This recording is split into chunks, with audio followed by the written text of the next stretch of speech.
Namaste.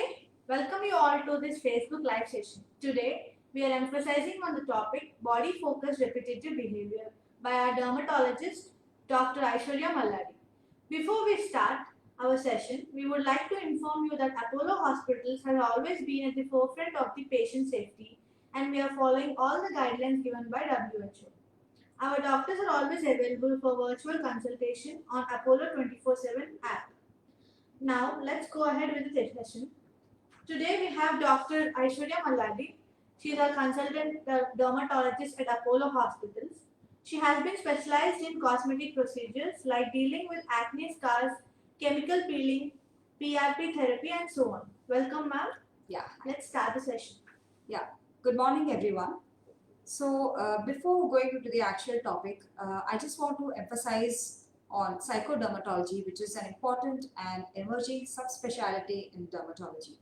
So, the skin disease per se, like psoriasis, vitiligo, can lead to psychological impairment. Likewise, a psychiatric illness per se, like depression, stress, anxiety, body focused repetitive disorders, can lead to cutaneous manifestations. So these are it is an interconnection between your brain, cutaneous nerves, cutaneous immune system, and skin. So it is always important to assess and manage the skin disease. Likewise, assess and manage the psychiatric illness together. And coming to the actual topic, body focused repetitive disorders. So these are the repetitive actions. These are actually self injuries which we do for ourselves, which can lead to impairment, and then you come to know actually what it is. So these are actually day-to-day activities which we do, like repetitive nail biting, repetitive picking of your lip, picking of your skin, which can lead to impairment, and you can actually see yourself bleed on your lips, and then you come to know, oh, I'm doing a sort of repetitive action which is not a habit. So that is what it is. These are the repetitive actions which we do. Despite we stop, you can't stop what you do. So that is the body focused repetitive disorder. Yes. Okay, ma'am. So, what are the body focused repetitive behaviors? So these are a sort of repetitive behaviors which happen, like for example, picking your skin, repetitive picking of your skin, repetitive picking of your skin over the lips, repetitive biting of your nails, plucking and pulling your hair, plucking and picking your nose.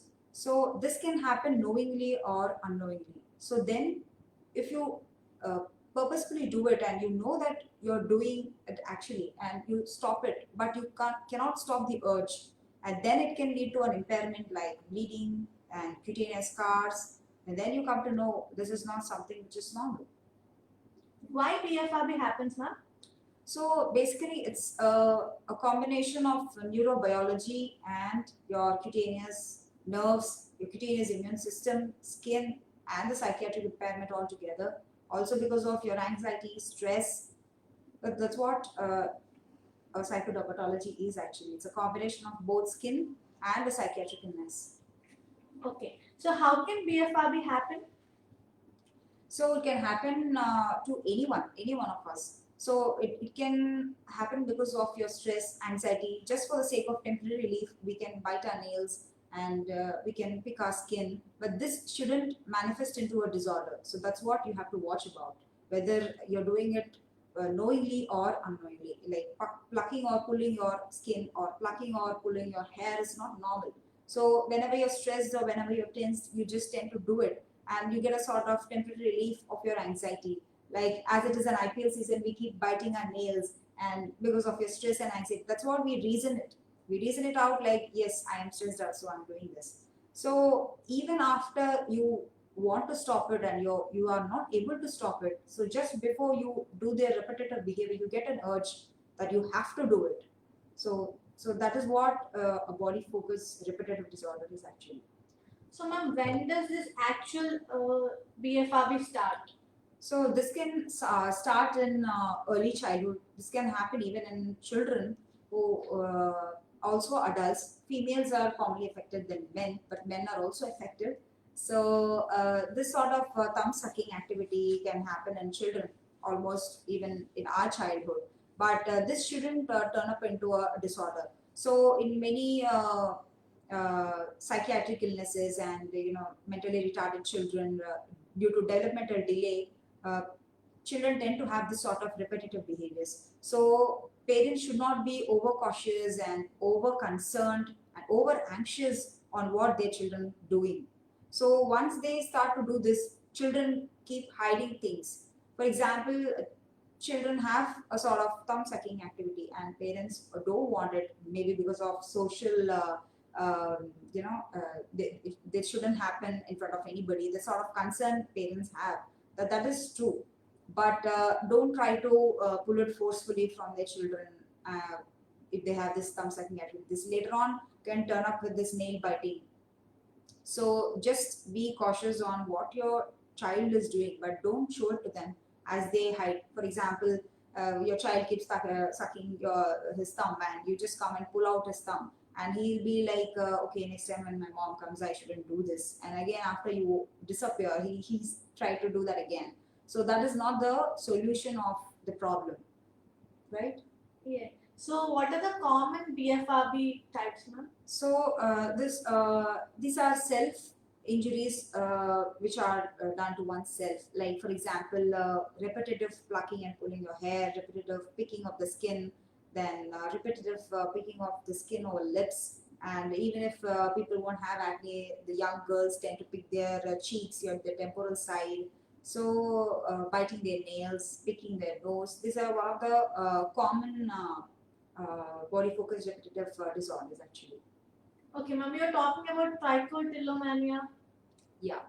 So trichotillomania is what is this plucking and pulling of hair. So they can even pluck their eyebrow hair, eyelashes, and sometimes they can even eat the hair and form a hairball in the intestine, which they don't even notice sometimes unless they manifest symptoms like vomiting, nausea, stomach pain. So unless that sort of complication happens, even parents doesn't know that okay, this sort of behavior a child has.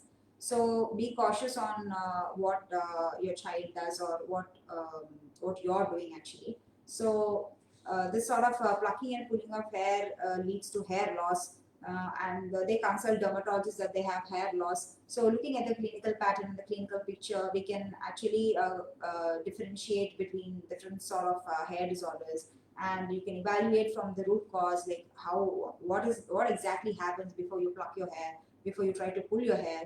So the root cause is important, both by a dermatologist and also by a psychiatrist. And if needed, we should give a habit reversal therapy, cognitive behavior therapy, and they can go ahead with antipsychotics. Okay, ma'am. Ma'am, what is acne excoriae? So as I told you, these young girls and stressed out women, they have a habit of picking their acne lesions if they have or if they don't have the acne lesions actually. So this can lead to repetitive picking of skin over cheeks and temporal side, and can lead to very bad bacterial infections, folliculitis, and can also lead to this scarring. So they just come to a dermatologist saying that they have acne and it is really bad, they want to get rid of it, but the underlying picking disorder should be picked up by a dermatologist exactly, because the scarring can happen in either way. Acne per se can cause scarring, and even skin picking can cause scarring. So the root cause evaluation is important, and you should educate the individual regarding why this is happening and what you should do, how you should avoid it, and then evaluating. If required, isotretinoin can be given if the lesions are very active and causes early scarring, and the symptomatic treatment. And apart from that, a psychiatric evaluation, and if needed, antipsychotics should be given. Okay, ma'am, what is skin picking disorder? Yeah, as I told you, this skin picking disorder is when we are very anxious or very stressed out, when we are in depression. Yeah, this can happen both knowingly and unknowingly. So knowingly, you can stop yourself. Okay, I have the habit of skin picking. That something is there here. So let me not do it because it's looking weird at this area. So you have that sort of cautiousness. But if you do it unknowingly, and if you're not trying to, even if you try to stop it, and you're not able to do it, then definitely you should get evaluated regarding your skin picking disorder, because they tend to even self-injure themselves. Like if something is there, they try to shave their hair more and more in that area that the hair shouldn't grow again, and that can lead to lacerations and infections. So it's definitely important to evaluate such persons. Ma'am, please elaborate what is onychotillomania. So onychotillomania or onychophagia is one of the commonest repetitive behaviors almost 50 to 60% of us have. So it is nothing but repetitive nail biting that even damage your cuticle and cause nail scarring, and repetitive fungal infections and bacterial infections at the site of biting. They even pull out the scab and eat the scab. So that's what a habit shouldn't turn up into a disorder. So you should always watch out that you wanted to stop it, but you're not able to do it, and ultimately it leads to an impairment that even your cuticle is damaged.